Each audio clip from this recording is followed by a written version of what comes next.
Well, hello everyone, and welcome to Adherium's special value-based care investor briefing. My name is Jane Lowe, and I will be your host for this session. Joining me today, Dawn Bitz, who is Adherium's CEO. I'll say hello to you, Dawn. Thanks for joining us. Hi, Jane. Good morning or good evening to you. We also have John Perry, who is Adherium's Chief Commercial Officer, online with us today. Hello to you, John, or I'll say Perry, which is your preferred name. Good to see you. Hi, Jay. Yeah, good to see you. Okay, so the format for today's briefing is that Dawn and Perry will provide us with an overview of the company's business model and the strides that are being made in rolling out both the remote patient monitoring program and then preparing to bridge into larger value-based care contracts. After that, we'll open up the floor to Q&A. If you would like to ask a question, you can do so using the Q&A button in the Zoom ribbon at the bottom of your screen. Just type your questions in there. But with all that said, we will now get our screen share underway, and I'll hand over to you, Dawn, for the presentation. Thank you so much. And good morning, everyone. And thank you for joining us. As Jane had said, my name is Dawn Bitz, and I am the CEO of Adherium, ASX ticker ADR. Today, we're going to discuss Adherium's pathway to value-based care in the United States and why we believe the company is entering an important new phase of commercial development. Many investors know Adherium as a smart inhaler company. While our technology remains foundational, the opportunity in front of us today is much larger than just hardware. We now sit at the intersection of three powerful trends. First, the rapid expansion of reimbursable remote monitoring. Second, the shift of financial risk from payers to providers. And third, the increasing demand for objective data that can demonstrate both clinical and economic outcomes. Over the next roughly 30 minutes, we'll explain how our growing remote patient monitoring, or RPM business, is creating recurring revenue today, while simultaneously building the evidence base and data assets needed to support future value-based contracts. Jane, next slide, please. Jane, go ahead, next slide. Okay. Oh, so we had our disclaimer up. Sorry, I didn't see it. Hopefully everybody had a chance to take a review. And of course, as always, today's presentation contains forward-looking statements and should be considered in conjunction with our public disclosures. So we're on this slide now. I really want to begin with a simple explanation of what we do and why it matters. Every year, millions of respiratory patients are prescribed inhaled therapies for asthma and for COPD.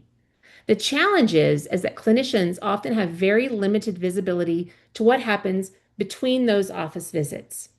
Did the patient take their medication? Did they take it correctly? Did their adherence deteriorate weeks before an exacerbation occurred? Historically, those questions have been difficult to answer objectively. Adherium and our Haley Smart Inhalers changes that. Our FDA-cleared Haley Smart Inhalers attaches to the patient's existing inhaler and converts every dose into actionable data. The patient continues using their inhaler as normal and with no explicit behavioral change. The care team then gains objective visibility into both adherence and technique, and the healthcare system gains an opportunity to intervene earlier before when those deterioration happens and becomes a costly emergency department visit or hospital admission. That continuous stream of objective respiratory data is increasingly becoming one of our most valuable assets. Jane, next slide, please. The economic burden of respiratory disease in the United States is enormous, and approximately 40 million Americans live with both asthma or COPD, and COPD alone drives nearly $60 billion in annualized healthcare costs. Importantly, many of those most expensive events are also the most preventable. Poor adherence and poor inhaler technique remain major drivers of avoidable exacerbations, emergency department visits, hospitalizations, and escalating treatment costs. The healthcare industry has long understood this problem. The challenge, though, has been finding a scalable way to measure and improve patient behavior between those clinical visits. That is precisely where Adherium operates. Jane, next slide, please. This slide is probably one of the most important slides in today's presentation. It explains how we think about building value. Our strategy is intentionally structured in two phases. Stage one is remote patient monitoring, where remote patient monitoring, or RPM, generates the revenue that you're seeing today. It's reimbursed today. It's growing recurring revenue today. And every patient enrolled expands our data sets, increases clinical engagement, and strengthens our evidence base. Stage two is value-based care. The RPM platform creates that foundation. The data creates the evidence. The evidence creates contracting opportunities, and those contracts ultimately allow us to participate in the economic value that we create for those payers and providers. Importantly, investors, you should understand that stage one does not depend on stage two. RPM is already working, but successful execution of stage one dramatically increases the probability and value of stage two. Jane, next slide, please. So stage one is delivering tangible results. RPM is delivering those results. During the third quarter of fiscal 2026, we generated approximately $340,000 RPM subscription revenue. That represents 101% growth over the prior quarter. And we have now delivered 3 consecutive quarters of record recurring RPM revenue. Our activated patients have increased more than 2,600, representing approximately 84% growth quarter over quarter. And these are not theoretical metrics. They demonstrate that we are enrolling patients, we're activating devices, and we're utilizing the platform in real-world clinical settings. For us, this growth serves 2 purposes. Number one, it expands the revenue today, and it builds the patient base that strengthens our future value proposition. Next slide, please. This opportunity exists today because 2 major healthcare trends are converging. The first is reimbursement for RPM. CMS, the U.S. Federal Reimbursement Organization, recently expanded the RPM and RTM reimbursement requirements, dramatically increasing the number of patients who can be economically monitored and billed. That immediately expands our addressable market. The second trend is the continued migration towards value-based care. Approximately half of the U.S. population, at least, is now covered under some form of a value-based care arrangement. And as risks shift to providers and health plans, reducing avoidable admissions becomes financially meaningful. The organizations that carry that risk increasingly need tools that can identify deterioration early and improve outcomes, thus reducing cost. That environment strongly favors companies that can produce measurable both clinical and economic value. Next slide, please. So evidence ultimately determines whether value-based care contracts happen. And this is why we are so excited about the recently presented eye care data back at the American Thoracic Society in May. The Intermountain Health Program involved more than 1,000 asthma and COPD patients looking at real-world results, and those results were compelling. The total cost of care declined by 57%. Hospital admissions fell by 50%. Emergency department visits declined by 20%, and patient retention remained above 90% at 12 months. These are the types of outcomes that healthcare organizations and payers deeply care about. Not because they're just interesting clinically, even though they are. It's because they directly impact the financial performance. And this is the type of evidence that moves conversations beyond just device adoption and into economic partnership. Next slide, please, Jane. Many companies offer engagement software. Many companies offer patient outreach, but very few, and really us as Adherium only, possesses proprietary respiratory behavioral data. That distinction is very important. Our competitive advantage is not simply just a sensor. It is unique data generated when those sensors are deployed across thousands of patients. Every patient strengthens that data, Every interaction improves our understanding of risk, and every outcome increases the value of future predictive insights. Over time, and even again today with the patients that we're getting in our RPM program, this data asset becomes increasingly difficult to replicate. Next slide, please. So at this point, I'd like to hand it over to our newly appointed Chief Commercial Officer, John Perry. Perry has an extensive experience navigating the U.S. healthcare market, and he will explain how value-based contracts work and why we believe Adherium is positioned uniquely to participate in this growing market. Thanks, Don. So let's talk a little bit about how that all-important data becomes the next revenue stream here. So the U.S. healthcare system is complex. So let me keep this real simple. The three things here: why value-based contracts exist, who pays for them, and who we sell to. So it's the natural next step from all the business that Don just described so well. Next slide, please. So let's start with value-based care. How does this actually work? So in the US, money and risk flow down a chain. Funders put money into, like the government puts money into Medicare and Medicaid, and another funder is the employers here. That flows to health plans who take premiums and carry the risk. Increasingly, they pass that risk to providers, accountable care organizations, and health systems that manage a population for a fixed budget. At the end are the patients whose outcomes and costs are on the line. So the point here is simple. Whoever holds the risk is our buyer. When a patient avoids a hospital stay, the risk holder keeps that money, and the value-based contract's the vehicle that allows us to share in those economics. Next slide, please. So these deals are real. These are proven. This model already exists. Livongo, as an example, runs outcome-based contracts with shared savings. I think their valuations of $1.3 billion US dollars. Omada, another example, prices its programs as value-based and is tied to those readmissions, tied to those reductions in cost.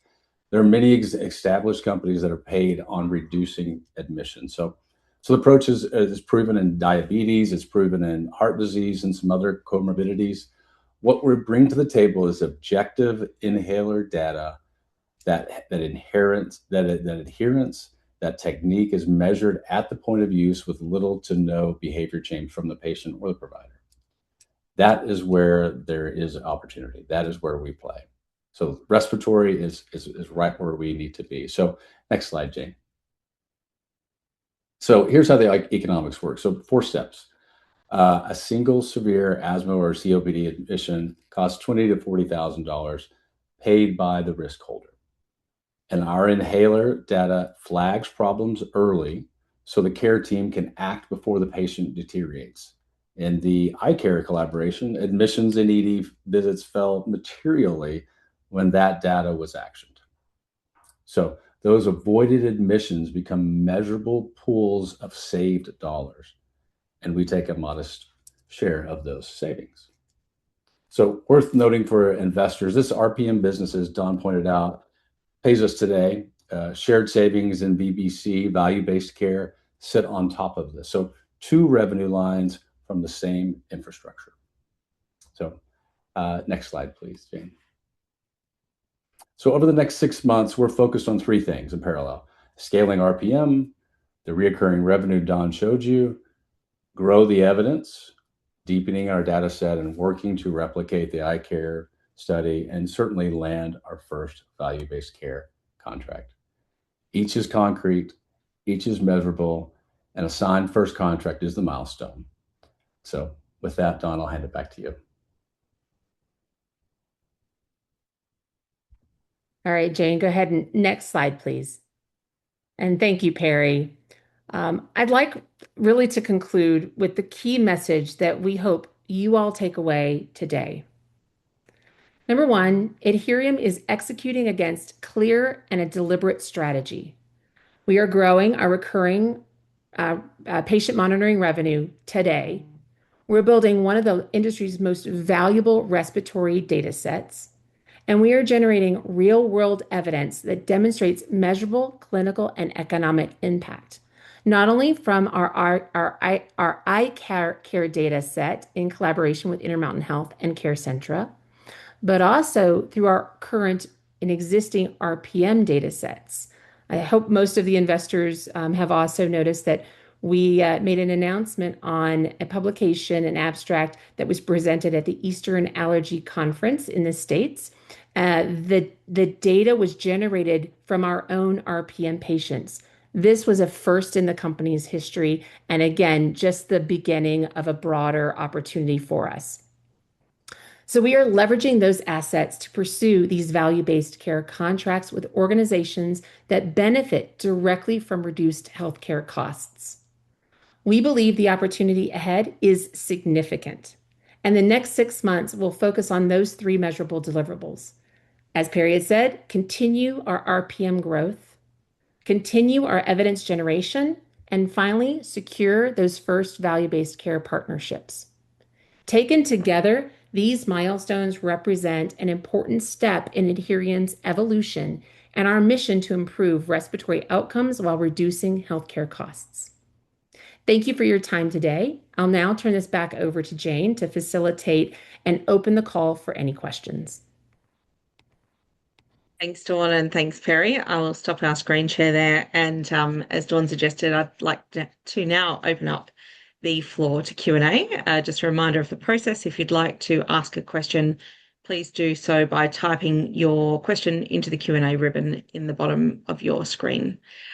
So first one here, Perry, as recently appointed Chief Commercial Officer, wondering if you might be able to just share some thoughts around what it was that led you to join Adherium, and perhaps if you can just provide a bit more background on where you've been to date.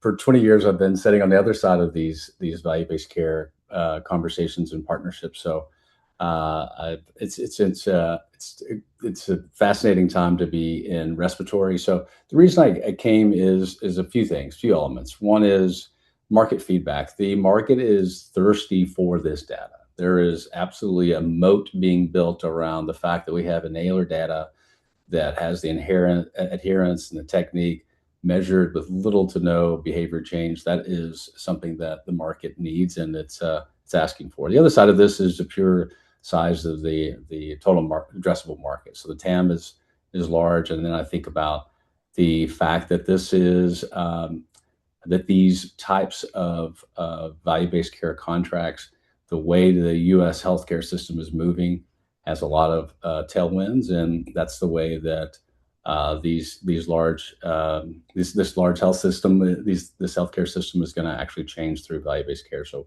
we're sitting at the front of that. Thank you. Another question here. What share of the market do you anticipate capturing compared to your competitors?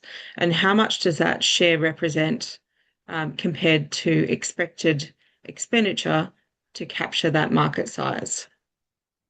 Yeah, as I think about the market share and capturing the market share, I think you have to break it down into different pieces, and of those, starting off from the chronically, the heart disease, the diabetes, and you start breaking it down from the overall expenditure from that, and you look at the total cost of care that's being spent, and then you break that down into what our addressable market is, and you break this down even to the respiratory side of the market, and that's whenever it starts getting very interesting. But whenever if we look at our ideal customer profile, that's not only the large payers of the country and all the smaller Blue Cross Blue Shields of our country, that it's also these large health systems, all of the risks that they're taking through their accountable care organizations, and then certainly building all the way down to employers that are taking self-insured risk on their own employees. So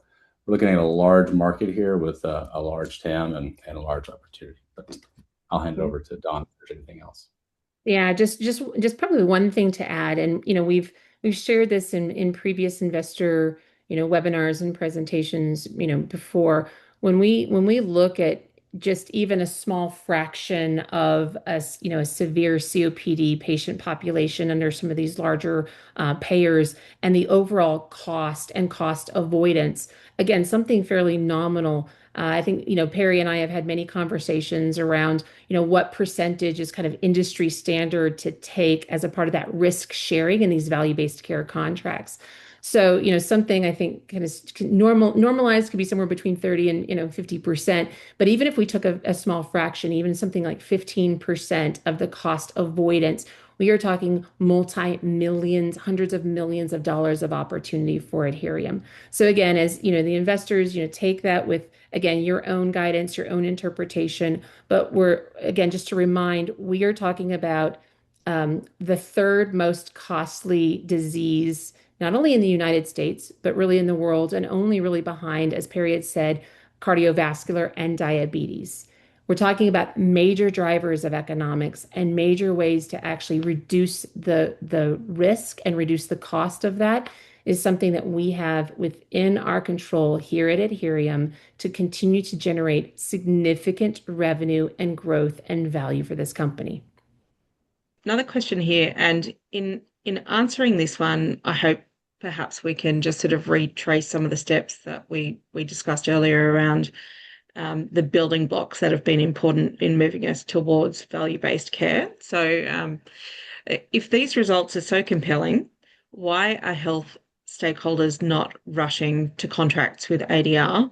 They know ADR has limited capacity, so it would make sense for them to try and be a first mover, but it's not happening. Why?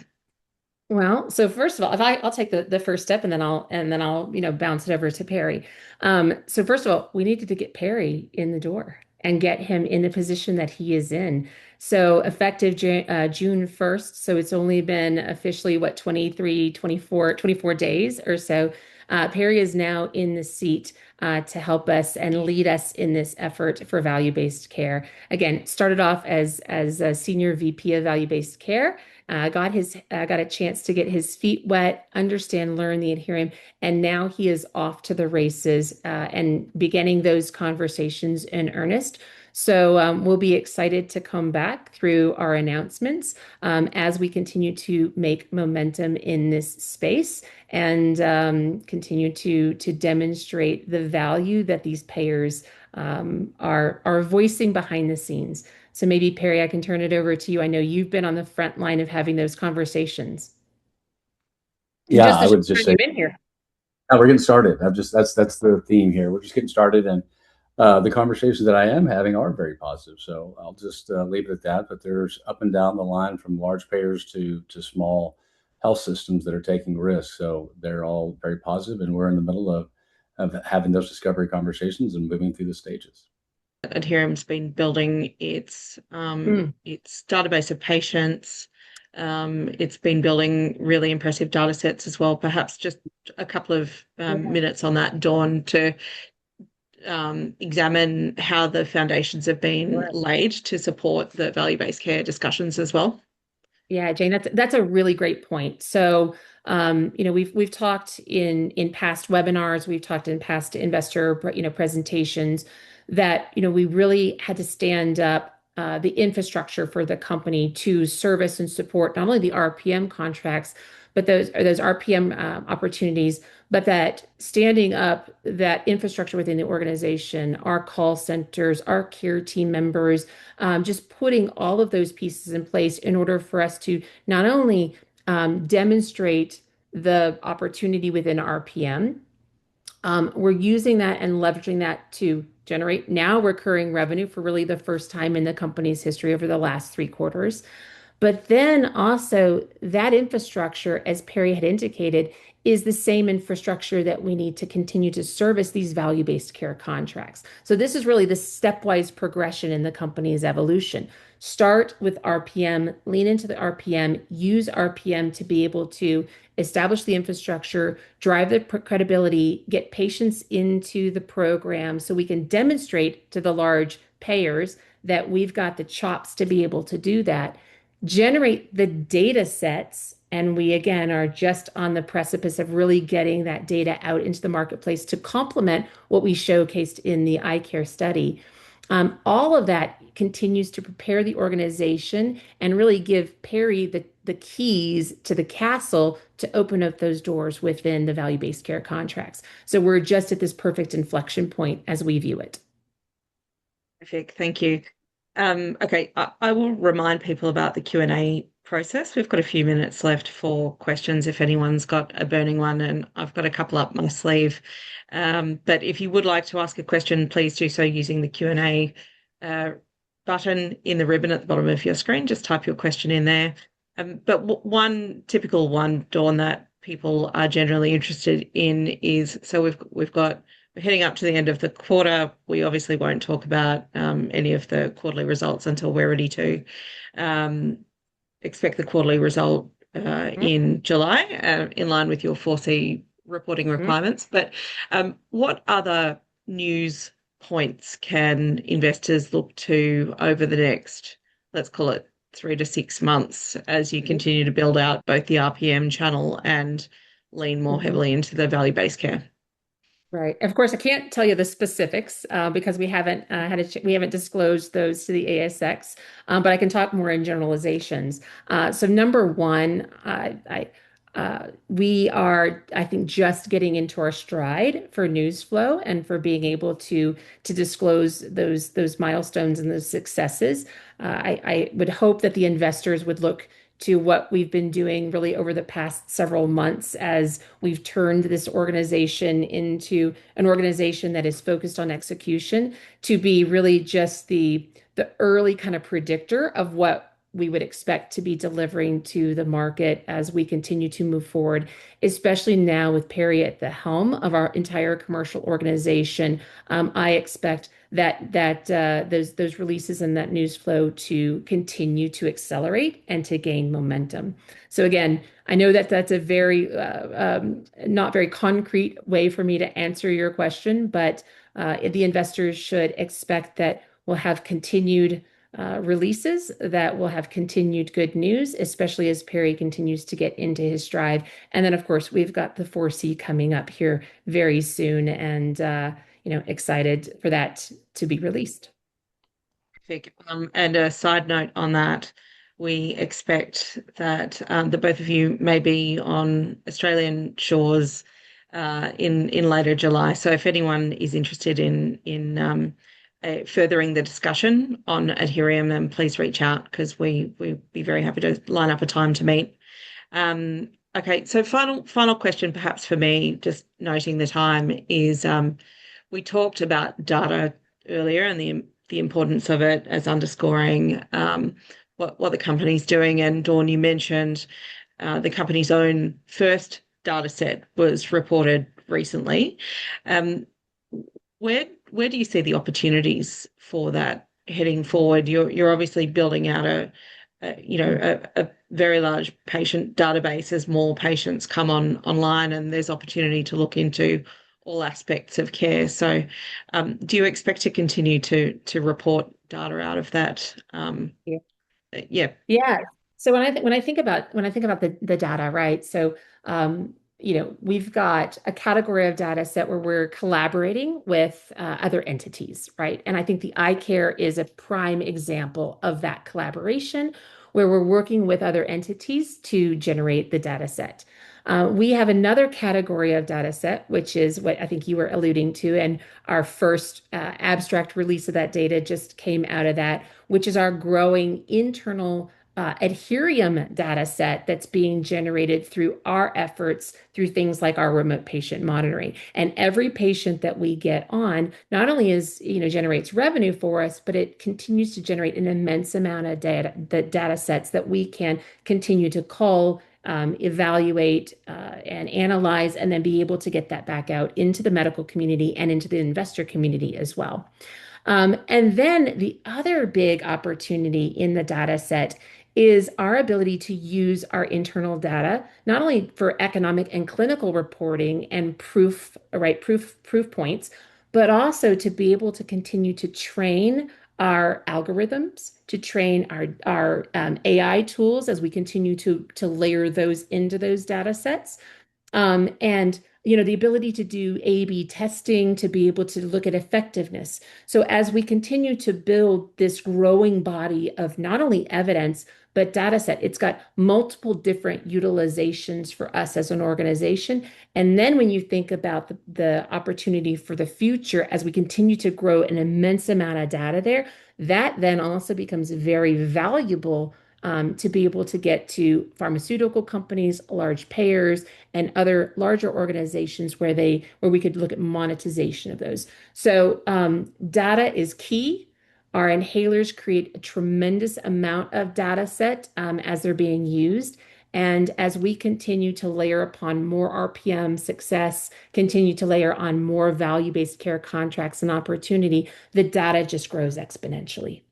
Yeah, terrific. Well, it sounds like a great opportunity to be able to better inform clinical outcomes for patients and also for payers, and definitely something to look for. Okay, well, we are coming up to time. What I might now do, Dawn, is just hand back to you for any closing comments. Perfect. Well, just, the big closing comment. First of all, thank you, Jane, for helping facilitate this, as well as to all of the investors who have joined to listen to our story and have believed in us all of these years. The goal for us is just to continue to execute, to continue to deliver major milestones. And again, very excited with Perry now coming in to really helm the commercial side of our organization, to be able to continue to demonstrate that ability to just deliver. Thank you to both of you for your time today. Perry, terrific to see you in your role and already making a great difference. And look forward to keeping the market across Adherium's progress as you continue to show growth and roll out your strategy. So thank you very much. Thank you to everyone who joined. And with that, I'll invite you all now to disconnect. Have a great day.